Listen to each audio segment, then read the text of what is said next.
بسم اللہ الرحمن الرحیم۔ حضور صلی اللہ علیہ وسلم کے ان اخلاق اور اعمال کے قصے جن کی وجہ سے لوگوں کو ہدایت ملتی تھی۔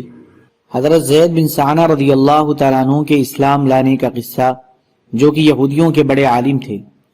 حضرت عبداللہ بن سلام رضی اللہ تعالیٰ عنہ فرماتے ہیں کہ جب اللہ عز و جل نے حضرت زید بن ثانہ کو ہدایت سے نوازنے کا ارادہ فرمایا تو حضرت زید بن ثانہ نے اپنے دل میں کہا کہ حضور صلی اللہ علیہ وسلم کے چہرے پر نگاہ پڑتے ہی میں نے نبوت کی تمام نشانیوں کو حضور صلی اللہ علیہ وسلم کے چہرے میں پا لیا تھا، لیکن دو نشانیاں ایسی ہیں جن کو میں نے آپ میں ابھی تک آزمایا نہیں ہے۔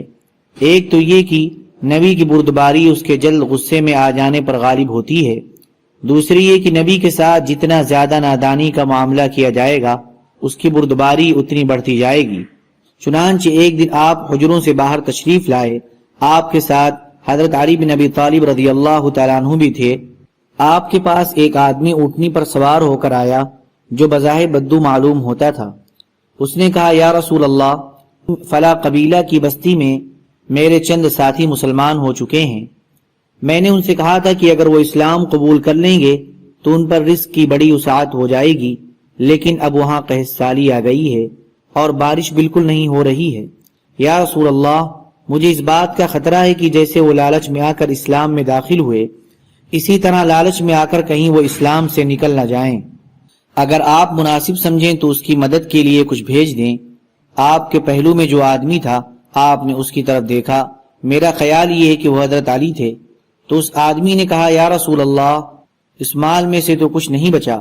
حضرت زید بن ثانہ رضی اللہ تعالیٰ عنہ فرماتے ہیں کہ میں نے آپ کے قریب جا کر کہا، اے محمد، اگر آپ چاہیں تو میں پیسے آپ کو ابھی دے دیتا ہوں اور اس کے بدلے میں آپ فلاں قبیلے کی باغ کی اتنی کھجوریں مجھے فلاں وقت دے دیں۔ آپ نے فرمایا، ٹھیک ہے، لیکن کسی کے باغ کو معین مت کرو۔ میں نے کہا، چلو ٹھیک ہے۔ چنانچہ آپ نے مجھ سے یہ سودا کر لیا۔ میں نے اپنی کمر سے ہمیانی کھولی اور ان کھجوروں کے بدلے آپ کو 80 مثقال سونا دے دیا۔ آپ نے وہ سارا سونا اس آدمی کو دے دیا اور اس سے فرمایا، لو، یہ ان کی امداد کے لیے لے جاؤ اور ان میں برابر تقسیم کر دینا۔ حضرت زید بن ثانہ رضی اللہ تعالیٰ عنہ فرماتے ہیں کہ مقررہ میعاد میں ابھی 2-3 دن باقی تھے کہ حضور صلی اللہ علیہ وسلم باہر تشریف لائے اور آپ کے ساتھ حضرت ابو بکر، حضرت عمر اور حضرت عثمان رضی اللہ عنہم اور چند صحابہ بھی تھے۔ جب آپ نماز جنازہ پڑھا چکے اور ایک دیوار کے قریب بیٹھنے کے لیے تشریف لے گئے تو میں نے آگے بڑھ کر آپ کا گریبان پکڑ لیا اور غصہ والے چہرے سے میں نے آپ کی طرف دیکھا اور میں نے آپ سے کہا، او محمد، آپ میرا حق کیوں ادا نہیں کرتے؟ اللہ کی قسم، تم اولاد عبد المطلب نے تو ٹال مٹول کرنا ہی سیکھا ہے اور اب ساتھ رہ کر بھی یہی نظر آیا ہے۔ اتنے میں میری نظر حضرت عمر پر پڑی تو غصے کے مارے ان کی دونوں آنکھیں گول آسمان کی طرح گھوم رہی تھیں۔ انہوں نے مجھے گھور کر دیکھا اور کہا، اے اللہ کے دشمن، تو اللہ کے رسول کو وہ باتیں کہہ رہا ہے جو میں سن رہا ہوں اور ان کے ساتھ وہ سلوک کر رہا ہے جو میں دیکھ رہا ہوں۔ اگر آپ کی مجلس کے ادب کا لحاظ نہ ہوتا تو میں ابھی اپنی تلوار سے تیری گردن اڑا دیتا، اور حضور صلی اللہ علیہ وسلم مجھے بڑے سکون اور اطمینان سے دیکھ رہے تھے۔ آپ نے فرمایا، اے عمر، مجھے اور اسے کسی اور چیز کی ضرورت تھی۔ مجھے تو تم اچھی طرح اور جلدی ادا کرنے کو کہتے اور اسے ذرا سلیقے سے مطالبہ کرنے کو کہتے۔ اے عمر، انہیں لے جاؤ اور جتنا ان کا حق بنتا ہے وہ بھی ان کو دو، اور جو تم نے ان کو دھمکایا ہے اس بدلے میں ان کو 20 سا کھجور اور دو۔ حضرت زید رضی اللہ تعالیٰ عنہ فرماتے ہیں کہ حضرت عمر مجھے لے گئے اور جتنی میری کھجوریں تھیں وہ بھی مجھے دے دیں اور 20 سا کھجوریں مزید بھی دیں۔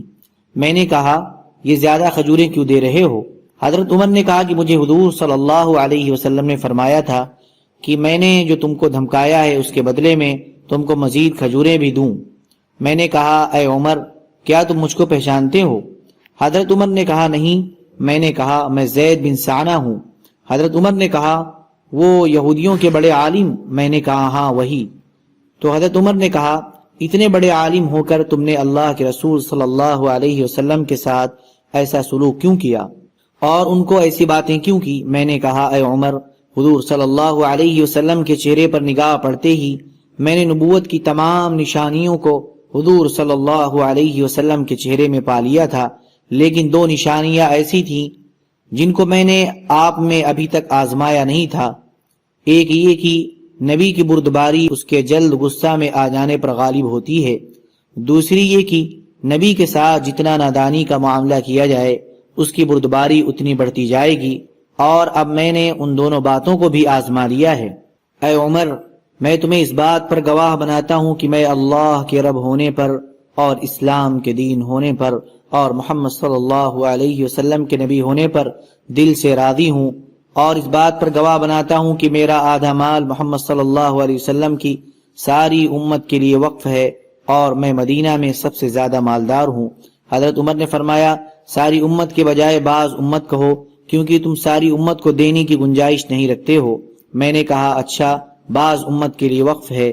وہاں سے حضرت عمر اور حضرت زید حضور صلی اللہ علیہ وسلم کی خدمت میں واپس گئے، اور حضرت زید نے پہنچتے ہی کہا، اشہد ان لا الہ الا اللہ واشہد ان محمدا عبدہ ورسولہ، اور حضور صلی اللہ علیہ وسلم پر ایمان لے آئے اور آپ کی تصدیق کی اور آپ کے ہاتھ پر بیعت کی، اور حضور صلی اللہ علیہ وسلم کے ساتھ بہت سے غزوات میں شریک رہے، اور غزوہ تبوک میں واپس آتے ہوئے نہیں بلکہ آگے بڑھتے ہوئے انہوں نے وفات پائی۔